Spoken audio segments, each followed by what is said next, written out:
A pleasant reality that's become clear since living in China is how conscientiously the government responds to the needs of its citizens. Here's a few examples from my own experiences. Yong River flood.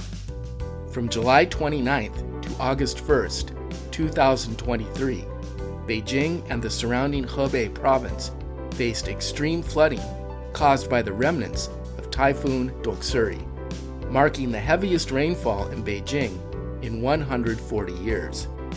The Yongding River, which was swollen by these rains, surged with muddy water and debris, particularly in Mentogo district where I live.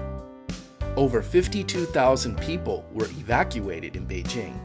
At least 20 people died. 27 were missing in Mentogo, and the floods caused over $13.2 billion in economic losses. The Chinese government immediately allocated $6.1 million for disaster relief, and thousands of rescue workers were deployed. I couldn't leave home for 3 days during the heavy rain, and when I finally did, the first thing I saw was workers cleaning up all the damage. The Yongding River looked apocalyptic. Since that time, the river area by where I live is being completely transformed, and everything is back to normal.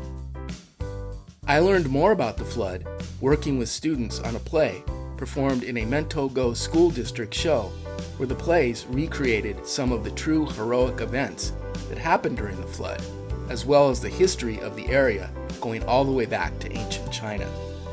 The Chinese government was immediately all over solving the problems caused by this natural disaster, pouring time and resources into getting people's lives back to normal. Cleaning and upgrading. For a time, I had to leave for work at around 6 in the morning, and during this early time, was surprised to see many people dressed in orange cleaning everything in sight. Throughout the day, everything was being upgraded too. I'd walk past sidewalks being replaced. On the metro, I'd watch the evolution of rows of dilapidated buildings getting torn down to make way for lush new green spaces. My apartment community and others nearby are now being renovated with fresh exteriors, energy-saving windows, and brand new water pipes at no cost to residents. While driving through Western China, I remember seeing solar-powered water heaters on every house in every village, which I discovered were all gifts from the Chinese government. More subway lines. The Beijing subway is one of the world's largest and busiest metro systems, with 27 lines, around 490 stations, and over 10 million passengers on peak days. The system spans Beijing's urban core, extending to suburban areas, and is a lifeline for Beijing's 22 million residents, easing road traffic and supporting urban sprawl. Since I've lived in Beijing, new lines and extensions continue to be opened and are under construction.